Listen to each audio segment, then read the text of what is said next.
Welcome to a new episode of the Luxembourg Financial Markets Association Spot and Forward platform. Today's session will be dedicated to banking in Luxembourg, a traditional business which is currently undergoing deep changes. And when we say deep changes, we also say great opportunities. To guide us through the changing landscape of banking in Luxembourg and identify the opportunities which modern banking can take advantage of in Luxembourg, we have today the honor of today's guest, Mr. GRIBC, the CEO of the Luxembourg Bankers Association. Mr. GRIBC has significant background in the industry, having occupied senior management positions within Banque Internationale à Luxembourg and Banque de Grove, before being appointed the managing director of Fortuna Bank. As an ideal candidate with its extensive industry knowledge, Mr. GRIBC took over the reins of the Luxembourg Bankers Association in April 2022. Mr. GRIBC, thank you very much for being here with us today and enlighten us in our viewership on what it takes to do banking in Luxembourg. With a myriad of challenges ahead and a general very difficult discussion around banking in Luxembourg, we wanted to touch upon a few elements as to how you view the situation, whether you see it on the positive light or negative light. And I think in this context of where we talk about profitability of banks, as well as the existing fragmentation of the Luxembourg banking market, we wanted to see together with you, how does the Luxembourg banking sector do and how does it prepare for the future? First of all, Gilles, thank you very much for having me here today. I think the trend of the consolidation in the European market is going on for years now. Banks need to have a certain size to cope with the ever-growing regulation, which is an evergreen in the markets for a couple of years now.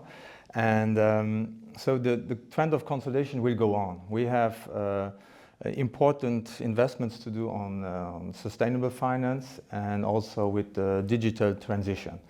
So this will go on. Now, talking about profitability, it's also, I would say, an European issue.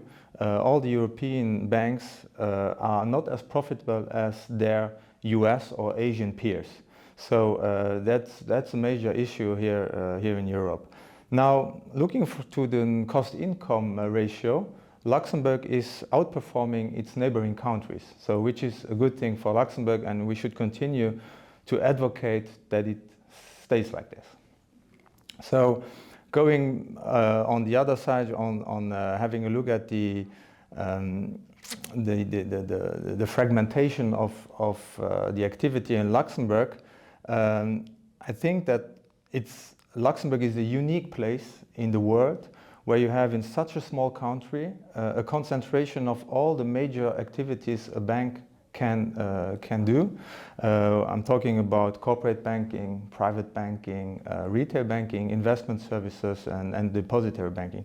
So you have all that activity here in Luxembourg, and you add on this the huge fund administration activity we have here, and also for a couple of years now, e-money and payment instruments that are developed here in Luxembourg and managed out of Luxembourg. So we have a complete set of services and products offering, which is resolutely focused on the international market. So I think that fragmentation, we should look at it as a positive thing and an advantage for Luxembourg rather than a disadvantage.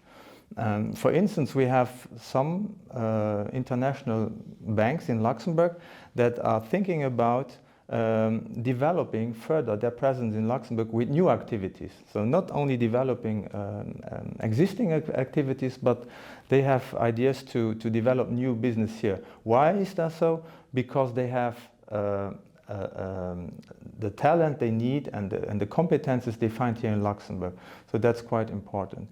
Let me just add a point on the regulator, because also the CSSF, our national regulator, has a very good view on the international business that is being done from the local banks here in Luxembourg, and this is also important to understand the business and to regulate that business. And I think this gives us a competitive edge compared to other countries, because a lot of other national regulators are more focused on national local business.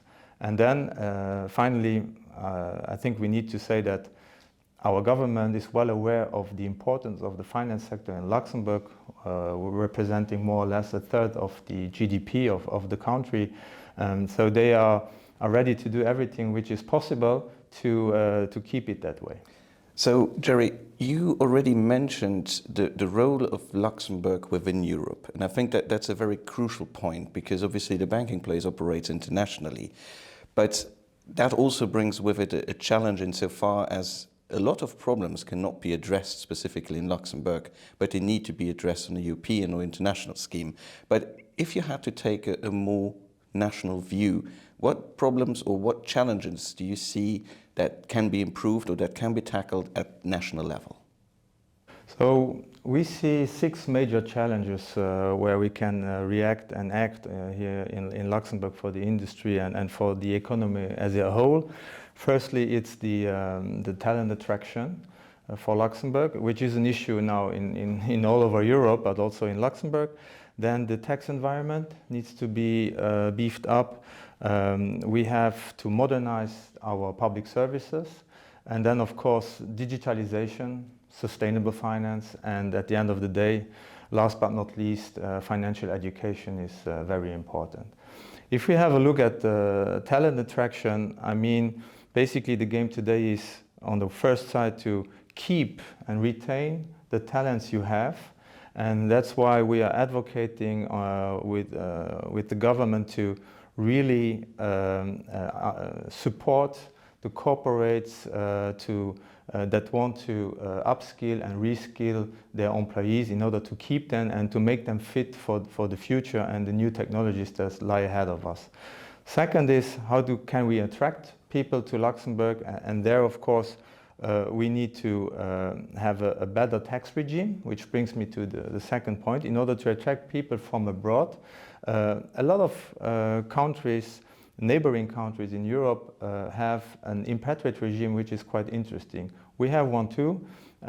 We are defending the position that we need to beef up that as well in order to attract people to Luxembourg. And the government is listening to us, and we hope that we get a nice project on track that we can help the industry to find new talents. Speaking about taxes, we also have on the corporate level, we see some need to adapt the mean corporate tax level to the European average level of 20%. This will bring more corporate companies to Luxembourg with their financial activities. So it's going to be quite interesting for the financial sector as well. Then of course we have in Luxembourg the index system. We believe that it's, as it is today, it's not as social as it could be, and we think that if you divide it into different salary buckets, you could do it more social, and really the people in need will get the index tranches they need. Finally, financial education is very important, and we have very good contacts with the Luxembourg University in order to develop the programs we need. We also have we're advocating with the government and the Ministry of Education to integrate financial education as soon as elementary school in order to those children to become well-educated and well-informed consumers at the end of the day. And finally, we need to modernize our public services, and when I say modernize, we believe that further digitalization is important also to attract people and companies from abroad in order to get their paper done, get their e-IDs, etc., which will make it more comfortable and more interesting to live here in Luxembourg. When talking about banking, there's an obvious link to be made to regulation. It is an open secret that since the 2008 crisis, the regulatory agendas, both on the legislative side but also on the banking side, have only increased, and they weigh heavy on the bank's ability to stay competitive and profitable.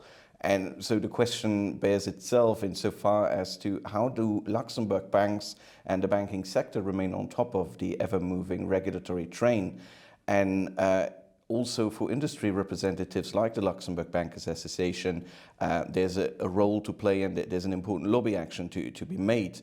And it is, though, very important to see in how far does the regulatory agenda provide business opportunities to a traditionally niche player like Luxembourg, and what are the challenges you are encountering when doing this lobby work? Yeah, you're right. It's the regulatory changes that we've been witnessing the last 10 years are very challenging and very demanding and costly. You have to know that ABBL is not only defending the interests of the sector and of its members here in Luxembourg, but also a big part, which is not so much seen out in the outside world, is happening in Brussels. We have a rep office in Brussels, which together with the ALFI and the ACA, also to defend their interests here in Luxembourg at the level of the European Union. And we have a complete team which is also exchanging with our advisors here that bring the technical input to advocate for our members. So it's quite an important part of our business because directives that come out, they found they have their source 5-6 years ago, and so we need to keep up with the politicians and to understand their motivation for new regulation, and then explain them how the market functions in order to get a directive that is feasible and practicable. So I think regulatory changes have been very important for the last years, and thinking about AML, governance, and MiFID, which are one of the most important ones. But this will continue. We have now, I would say, the next wave of the big tsunami will be on the sustainable finance, of course, and then crypto assets. Crypto assets are already a huge market, but they are not regulated, so presenting a huge risk for consumers and investors. So I believe that banks want to have a level playing field with other challengers in that market, and that crypto assets will be regulated, which will then become a new asset class for investors, and we'll see a nice development on that. So I think that's quite important to know that we are dealing with all those issues and topics in order to create a market where as well as the professionals, but also the consumers find their place. So what are the big trends today? We have one trend of centralization. So the EU Commission wants the regulation to be concentrated in one spot. So we believe that banks and the financial sectors is better off with a local regulator which better understands the activity of its market and also of the market participants. So for that reason, we believe that we need a national competent authority that is sound, prudent, very competent, and close to the market. So that's something we want to do.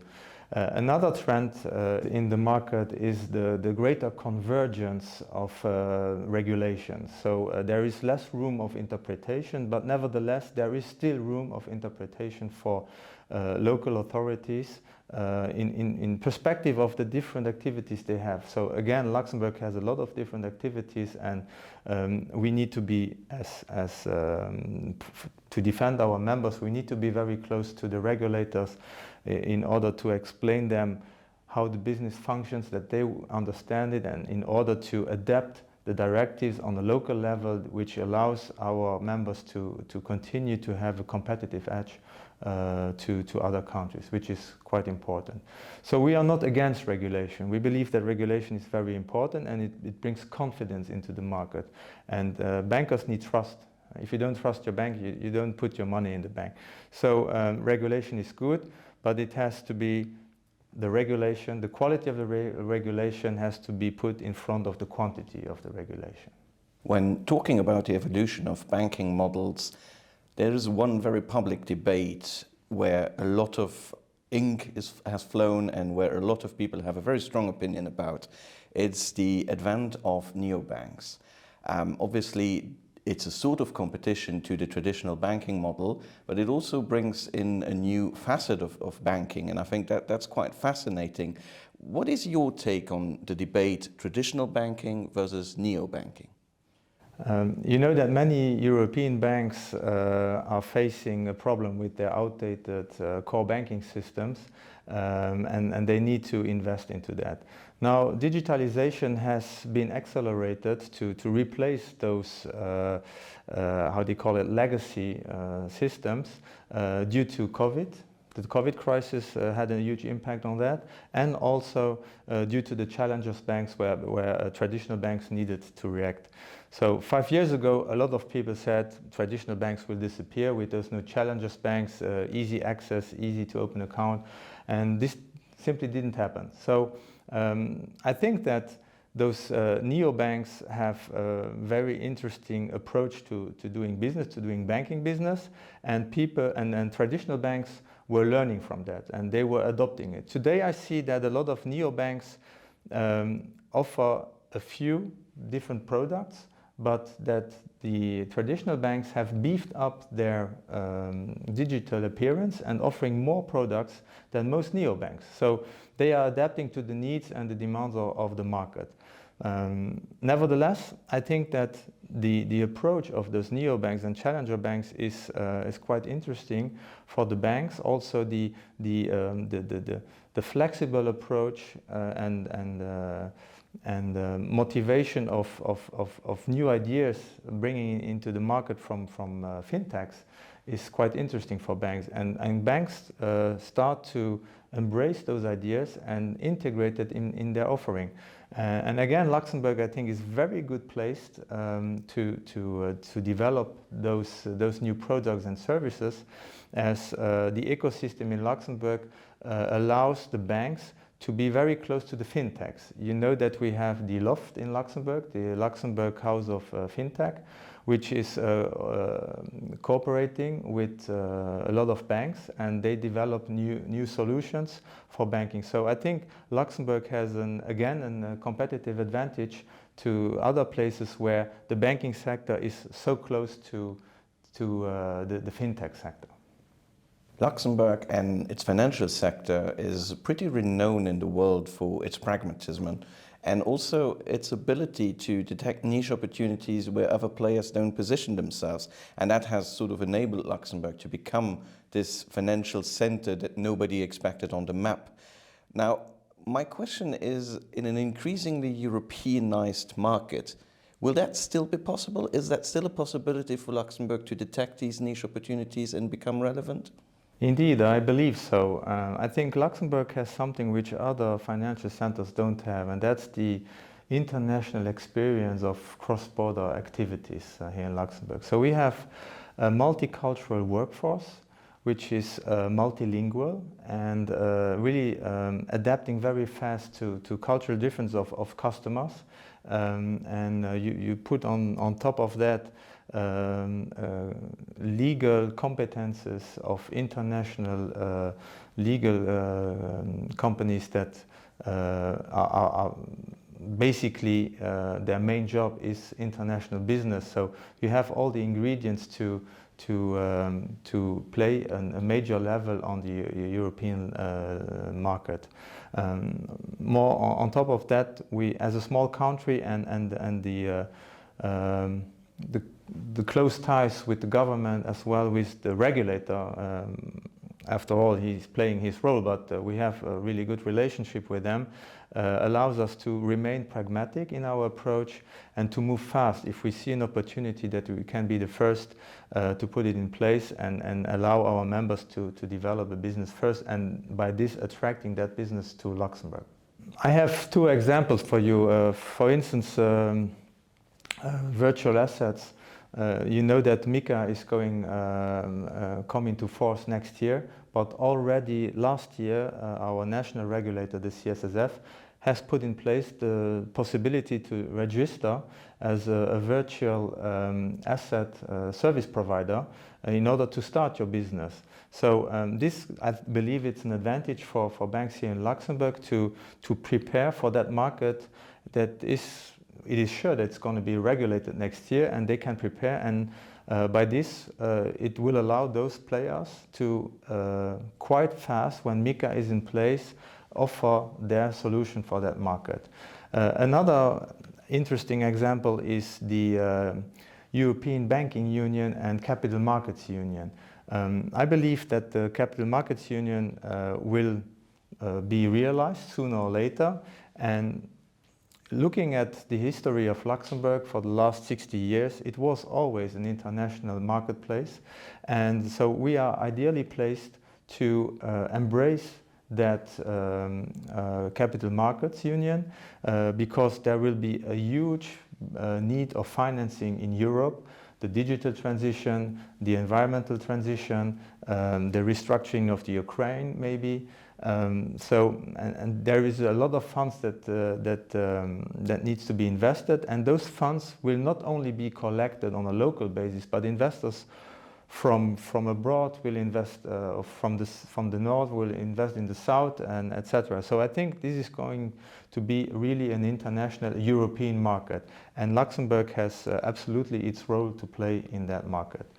Now, speaking of sustainable finance, there is also a need also to develop the right products. I think Luxembourg was always a niche player, and we should concentrate on developing products which go well into different niches, which maybe the big players with plain vanilla products don't see. I think that should be the market for Luxembourg, or mainly for a lot of banks in Luxembourg.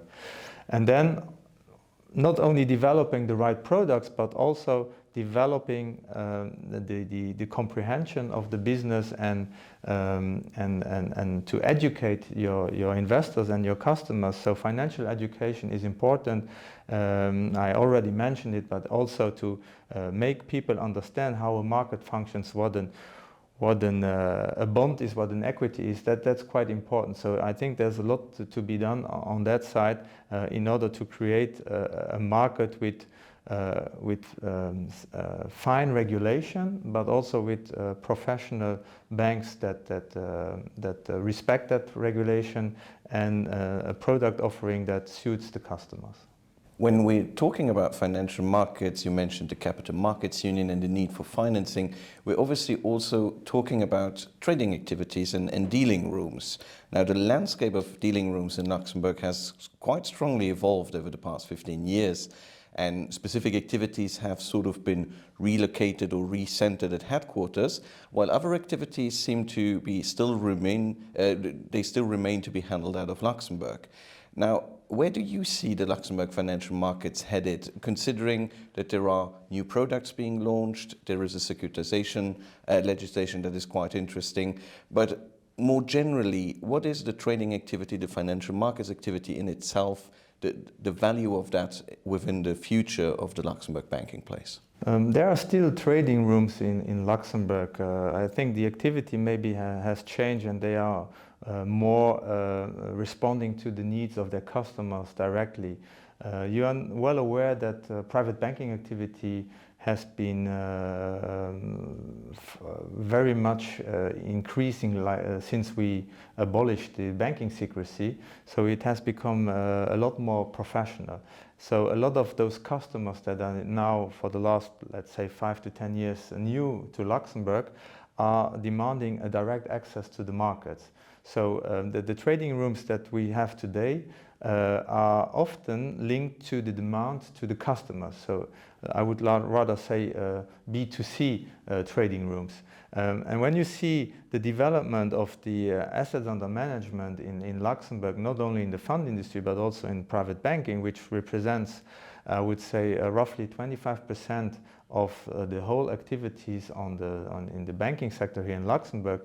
So you see there's a huge demand for new products. a direct link to the markets. And we see banks that are thinking about beefing up the activity of their trading rooms in order to satisfy their customers. So when saying that, it's also a need on the talent side again to have people, let's say, willing to work in the trading room, having the competences. So also on that side, Luxembourg with the House of Training and also some other associations like yourself are developing educational programs for specific needs like traders in the trading room. So I think this will continue that trend. Maybe also digitalization, new technology will allow customers to be closer to the market, but as it is a regulated activity, banks must play a concrete role in that. So that's for sure. On the other side, what are the major developments we see? I believe that the covered bond market will be an interesting market for Luxembourg. We were strongly advocating to enlarge the scope of players that could offer those products. So now universal banks are also allowed to do this. I think that's very important also to help that product, covered bonds, to become a success. And finally, we cannot talk in Luxembourg about bonds without mentioning the green bonds. I think we are only at the beginning of that market, and I would say that green bonds and also sustainable products will become the new norm in financial markets. And there I have to say that the Luxembourg Stock Exchange is doing for a couple of years now an excellent work with offering a platform to put green bonds in the market. I think we are now market leader with the Luxembourg Stock Exchange. And again, I think it's only the beginning, and this will be one of the next big things for Luxembourg. So this is all very, very interesting, and I now have a feeling that the clouds that appeared over the Luxembourg banking sector seems to dissipate slowly, and we're looking at a bright future. Now, if I listen to you closely, and if I have to wrap up in three very general points, what will be the challenges, but as well the opportunities, it will be first of all talent. I think talent is the key word for so much today, and in the banking sector and the financial sector at large, it's going to be so important. So I think it's also very important to mention at this point that the Luxembourg Financial Markets Association has launched in 2019 its Young Professionals platform and has issued a program specifically dedicated to getting youngsters into the profession, and by its certificate that is specifically designed for the activities that take place in financial markets. And there's also an ongoing certificate for more experienced professionals so that they can keep on top of the developments. And we've seen that there are so many developments in this area that keep bankers awake at night. Another topic that keeps them awake at night is the Capital Markets Union. Capital Markets Union is sort of a big ship that is floating somewhere around. But it's something that is still very difficult to be completely concrete. But if I look at a concrete example, it's probably Luxembourg. And you mentioned that Luxembourg is in itself a mini capital markets union, insofar that it has all the international ingredients and it managed to make a mix out of it that just works. And I think that's what Luxembourg will still continue to do, and it will certainly thrive within exactly the same environment that the European Union is trying to create. And then finally, I think that it's an open secret that sustainable finance and sustainable agendas are here to stay. They are increasingly important given, I mean, if we look around us, it's ever more important seeing what nature does around us, that we keep the green part, but that we enlarge it also to the other aspects of sustainability. And here, Luxembourg is a key player insofar as we have the entire ecosystem in front of us. We have major institutional partners around, we have a stock exchange around. We also have a player that has a small game, but still is very important, such as LuxFlag, with the different elements that they can provide to the game. And then obviously ABBL, who are doing the promotional aspect, and LFMA is also doing its part. And so yeah, we're looking at a very, very bright future for the Luxembourg market. And with that, I think we're at the end of this. I think we can say that banking is not going to disappear from Luxembourg. And for all of those dealers out there, you can remain a dealer. As we say within LFMA, once a dealer, always a dealer. And with that, thank you very much for taking the time to enlighten us and our viewers on these really important topics. And we look forward to seeing you around. Thank you very much.